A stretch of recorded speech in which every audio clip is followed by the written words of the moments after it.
আমি আজকে perform service conduct করছি। সর্বপ্রথম কাজ কি করছেন এই ওয়ারিংটা করার আগে? ওয়ারিংটা করার আগে ডায়াগ্রামের লেআউট করছি। তারপর বলেন এরপরে মানে ওই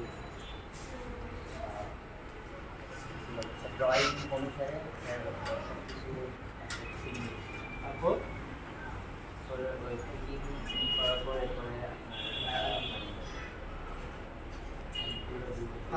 তারের ইনসুলেশন রিমুভ করার জন্য আপনি কোন টুলস ব্যবহার করছেন? আপনার কাছে যদি ওয়্যার স্ট্রিপার না থাকে আপনি এই কাজটা কেমনে করবেন? আচ্ছা, আমি যদি এই সুইচ বোর্ডটা ওয়াল কেটে ফিটিং করতে চাই, আমার করণীয় কি? করণীয় কি?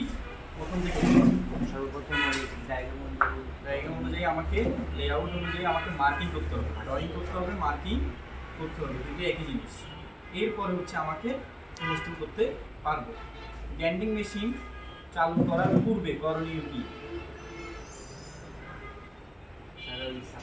সাপ্লাই অফ আছে কিনা চেক করতে হবে। হ্যাজার্ড কাকে বলে? একটু জোরে জোরে বলতে হবে। জয়েন্ট কাকে বলে? জয়েন্ট অনেকগুলো তারের মানে সমষ্টি একসাথে। আর একটু সুন্দরভাবে বলা যায়, ওয়ারিং কাকে বলে? ওয়ারিং তারের আর একটু সুন্দর করে বলা যায়, তারের সাজানো গোছানো ভাবে যে ওয়ারিং করা হয় তাকে ওয়ারিং বলে। তারের সাজানো গোছানো সুশৃঙ্খলভাবে যে ওয়ারিং করা হয় তাকে ওয়ারিং বলে। কয়েকটা ওয়ারিংয়ের নাম বলেন হাউস ওয়ারিংয়ের।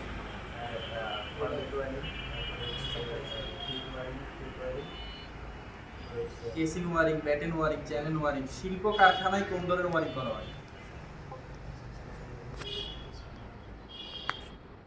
আমি যদি ওয়াল কাটি করি কি ওয়ারিং করব? Conceal কন্ট্রিট wiring. আর্থিং কেন ব্যবহার করা হয়? স্যার ওই অতিরিক্ত মানে ওভার কারেন্ট থেকে মানুষ এবং যন্ত্রপাতি রক্ষা করে। দেখিয়ে দেন, সাপ্লাই দেন।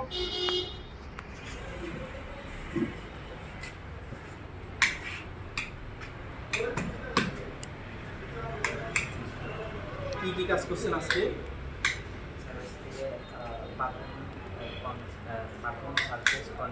একটা লাইটকে এক স্থান থেকে নিয়ন্ত্রণ, এরপরে একটা লাইটকে দুই স্থান থেকে নিয়ন্ত্রণ। কি সুইচ দ্বারা? এসপিডিটি ওয়ান ওয়ে সুইচ আর টু ওয়ে সুইচের পার্থক্য কি? ওয়ান ওয়ে সুইচ দ্বারা একটা লোককে এক জায়গা থেকে নিতে পারে, টু সুইচ দ্বারা যে কোনো একটা লোককে দুই জায়গা থেকে নিতে পারে। আমরা যদি আরেকটু সংক্ষেপে বলি, ওয়ান ওয়ে সুইচ হচ্ছে একমুখী, টু ওয়ে সুইচ কোথায় ব্যবহার করা হয়? বেশিরভাগ করিডর বা সিঁড়িঘরে। আচ্ছা, এটা কি? এটা হচ্ছে সকেট। এটাতে কত ভোল্টেজ আছে? 220। এখানে সুইচ সাথে ইন্ডিকেটর সংযোগ করছেন না? জি। আচ্ছা, এখানে কোন পয়েন্ট কোনটা দেখি বলেন তো। স্যার এখানে একটা আর্থিং কোনটা?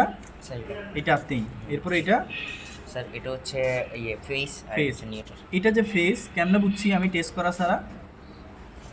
কারণ ফেস সবসময় ডান পাশে থাকে, ডানে থাকে। আচ্ছা, এই পুরোটা কত অ্যাম্পিয়ার?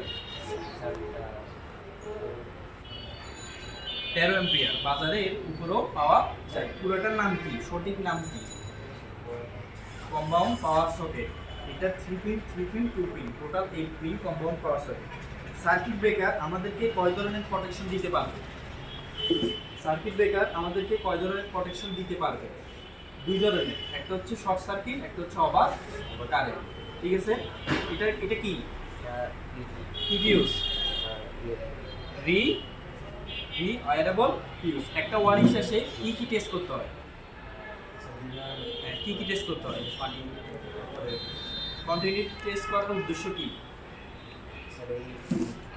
কোথাও নিরবিচ্ছিন্ন আছে কিনা, তার কাটা আছে কিনা। পোলারিটি টেস্ট করার উদ্দেশ্য কি? সুইচে ফিউজে ফেজ তার আছে কিনা নিশ্চিত করার জন্য পোলারিটি টেস্ট করা হয়। একটা টেস্ট সম্পূর্ণ শেষ করার পরে কোন জিনিসটা পরিত্যক্ত হিসেবে ধরা হয়নি? সেটা হচ্ছে খুলে ফেলা বাল্ব, এটা পরিত্যক্ত না। আচ্ছা, এটাও শেষ। এরপরে সর্বশেষ কাজ কি? হাউসকিপিং করতে হবে, যেসব জায়গার জিনিস সেসব জায়গায় রাখতে হবে। ঠিক আছে, আনাপকে অনেক অনেক ধন্যবাদ। আমরা আরো একটু সময়ে অল্প সময়ে কাজ করার চেষ্টা করব, কাজের গুণগত মান ইন্ডাস্ট্রি স্ট্যান্ডার্ড অনুযায়ী করার চেষ্টা করব। ধন্যবাদ।